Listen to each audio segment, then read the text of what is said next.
Ya, selamat pagi, selamat siang, selamat sore, dan juga selamat malam buat Bapak dosen dan juga buat kita semua. Dalam video ini kami dari kelompok 8 akan menjelaskan tugas kami dengan judul pelayanan pelanggan dan konsekuensi perbaikan mutu rumah sakit. Dan tugas ini merupakan tugas mata kuliah etika dan hukum kesehatan dengan dosen pengampu Bapak Dr. Petrus Irianto, SH, MPD, MH. Ya, sebelum lanjut dalam pembahasan materi, izinkan saya untuk memperkenalkan anggota kelompok kami, yaitu yang pertama Winsi Almung, saya sendiri. Yang kedua Musa Kambuaya.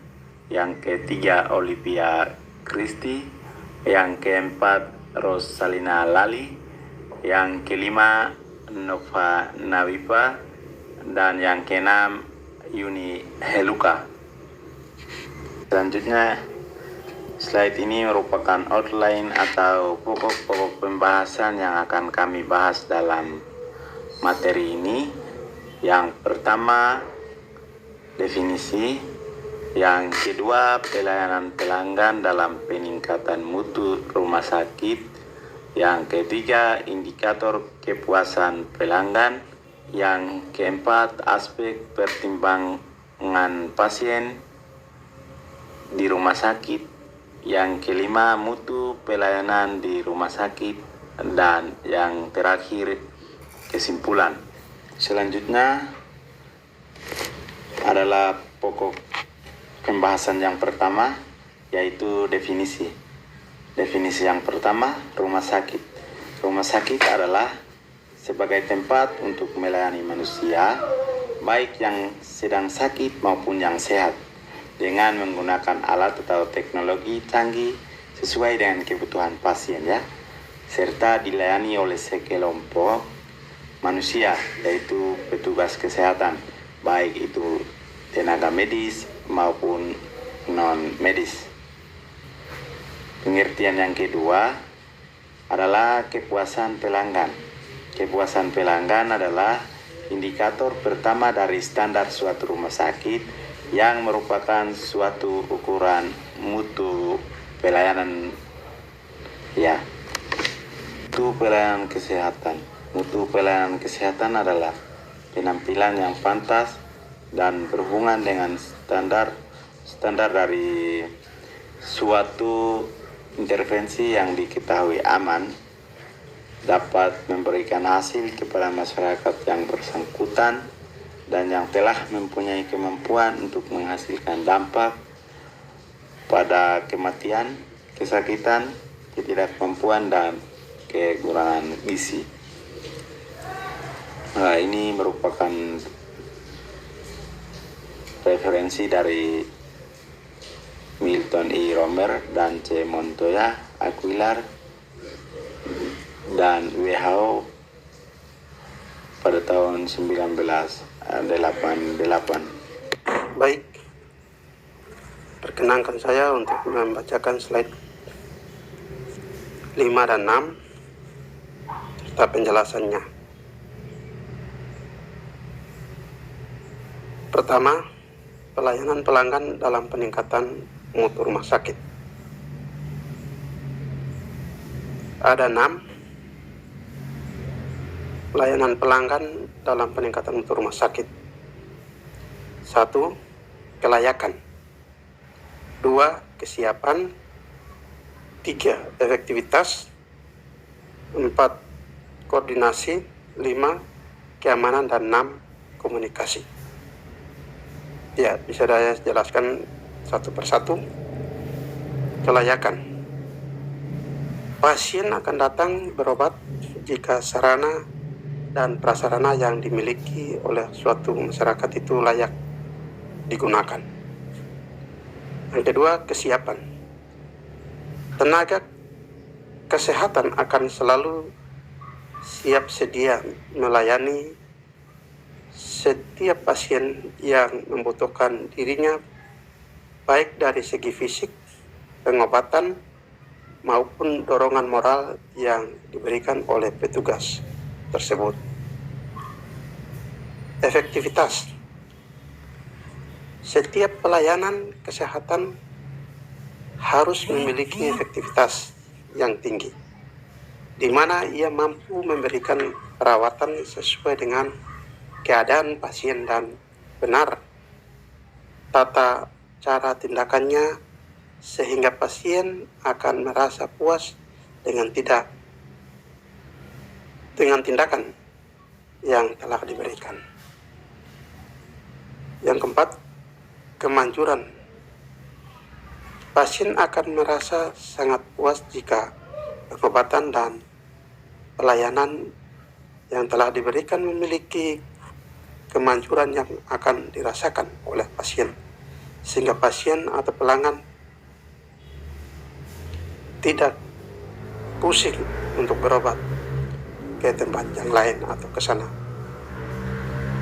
Yang kelima, selain itu juga memiliki keamanan yang akan melindungi pasien dari praktek yang tidak diinginkan dan ketepatan waktu dalam pengambilan keputusan pengobatan. Yang keenam, yang tidak kalah pentingnya dan dari pelayanan di rumah sakit yang bermutu adalah terdapatnya komunikasi dengan pasien, mengikut sertakan pasien dalam pengambilan keputusan dalam perawatan pasien, selalu memberikan dorongan dan motivasi kepada pasien. Kadangkala pasien sangat membutuhkan dorongan moral dari petugas kesehatan dibandingkan dengan obat-obatan.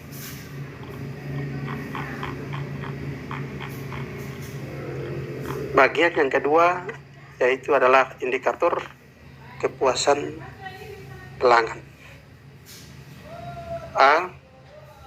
Pelayanan masuk rumah sakit.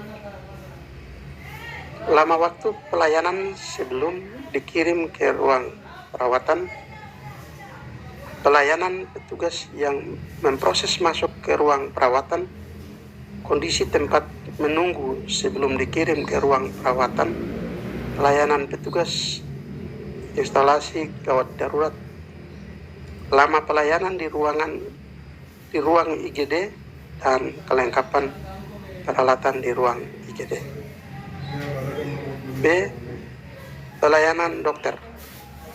Sikap dan perilaku dokter saat melakukan pemeriksaan rutin, penjelasan dokter terhadap pengobatan yang akan dilakukannya, ketelitian dokter memeriksa responden, kesungguhan dokter dalam menangani penyakit responden, penjelasan dokter tentang obat yang harus diminum, penjelasan dokter tentang makanan yang harus dipantang, kemanjuran obat yang diberikan dokter, tanggapan dan jawaban dokter atas keluhan responden, dan pengalaman dan senioritas dokter.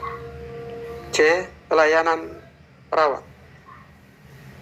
Keteraturan pelayanan perawat setiap hari, pemeriksaan nadi, suhu tubuh, dan sejenisnya, tanggapan perawat terhadap keluhan responden, kesungguhan perawat melayani kebutuhan responden, keterampilan perawat dalam melayani seperti menyuntik, mengukur tensi, dan lain-lain. Pertolongan sifatnya pribadi seperti mandi, menyuapi makanan, dan sebagainya.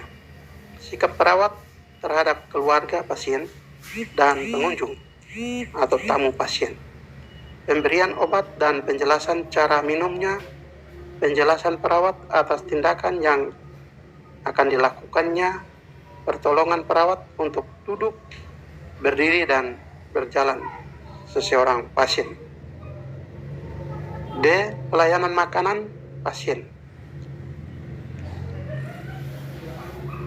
variasi menu makanan dan cara penyajian makanan, ketepatan waktu menghidangkan makanan, keadaan tempat makan, piring, sendok, kebersihan makan yang dihidangkan, dan sikap dan perilaku petugas yang menghidangkan makanan.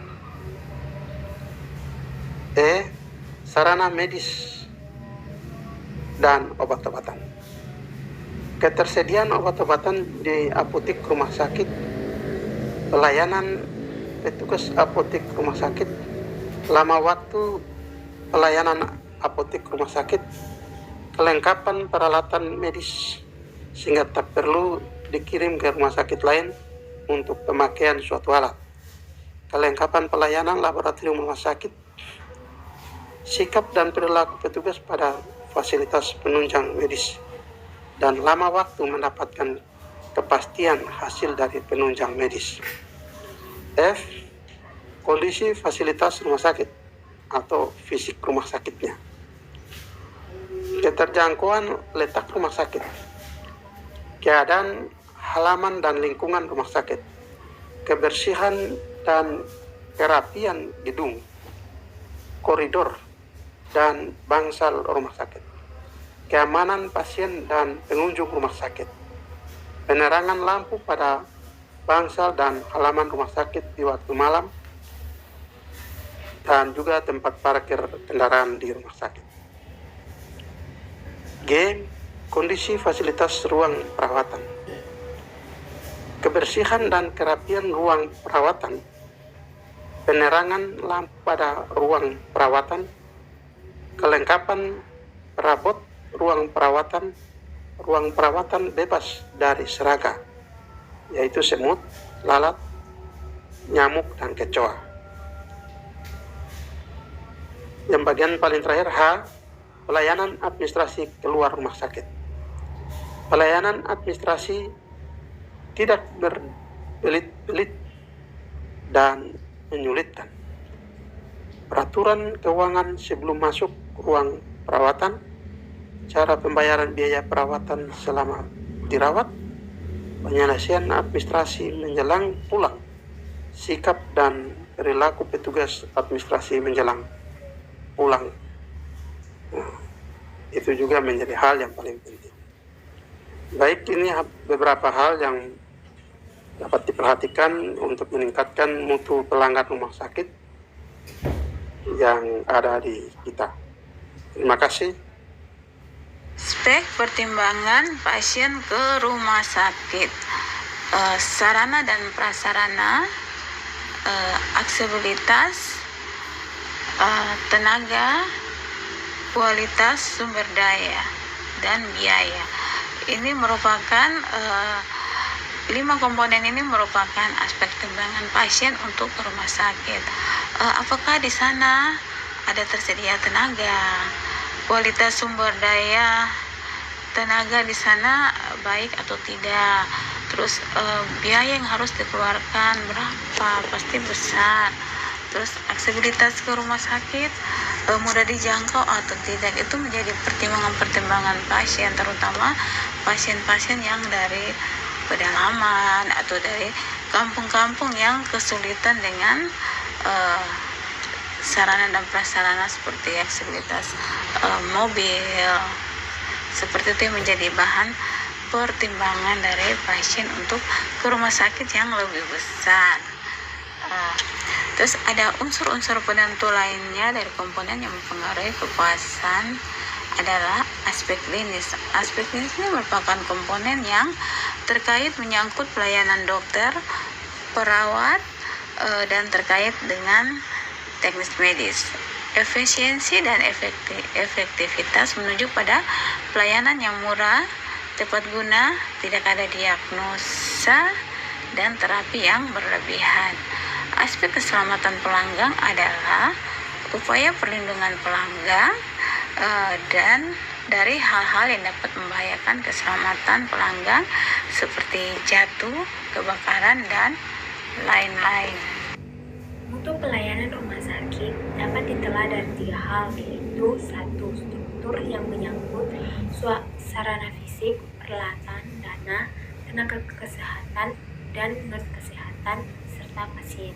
Yang kedua, proses yang menyangkut manajemen rumah sakit, baik manajemen personal, teknis maupun pelayanan keperawatan yang kesemuanya tercermin pada tindakan medis dan non-medis kepada pasien. Yang ketiga, hasil.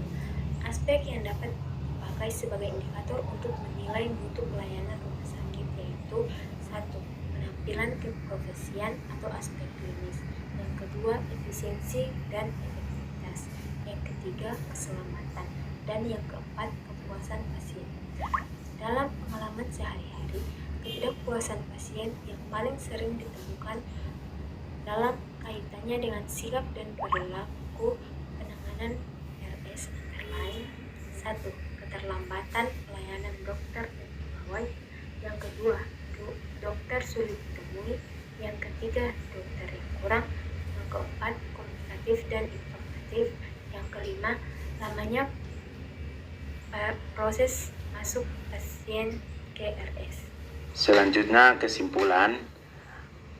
Dalam kesimpulan ini ada 3 hal menjadi poin penting yang akan kami sampaikan, yaitu yang pertama, pelayanan yang baik adalah orientasi terhadap upaya peningkatan mutu untuk memenuhi harapan dan kepuasan pelanggan atau pasien.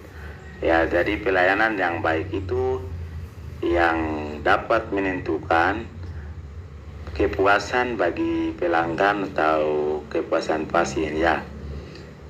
Oke, itu untuk poin pertama. Dan yang kedua, kepuasan pelanggan atau pasien dipandang sebagai unsur penentu penilaian baik buruknya sebuah rumah sakit. Artinya bahwa sebuah rumah sakit itu dipandang baik atau buruk itu tergantung pada kepuasan pasien. Kepuasan pasien itu akan ditentukan oleh pelayanan yang diberikan pelanggan itu sendiri, ya. Itu untuk hal yang kedua. Hal yang ketiga, rumah sakit memiliki mutu yang baik jika pelanggan atau pasien yang datang mendapatkan pelayanan yang baik. Dari segi ketersediaan sarana dan prasarana yang lengkap, ketanggapan petugas kesehatan, baik itu dokter, perawat, tenaga medis yang lainnya, komunikasi yang baik digunakan dalam segi keramatamaan, itu sudah termasuk kategori rumah sakit yang bermutu. Demikian yang dapat kami sampaikan dalam tugas kami. Semoga bermanfaat buat kita semua, dan kurang dan lebihnya harus dimaafkan. Mohon maaf apabila dalam penyampaian tugas kami ada yang tidak berkenan di hadapan Bapak Ibu, dan ada yang kami buat di luar dugaan Bapak Ibu. Kita sebagai manusia tidak ada yang sempurna karena kesempurnaan hanya milik Tuhan. Terima kasih, selamat pagi, selamat siang, selamat sore, dan juga selamat malam.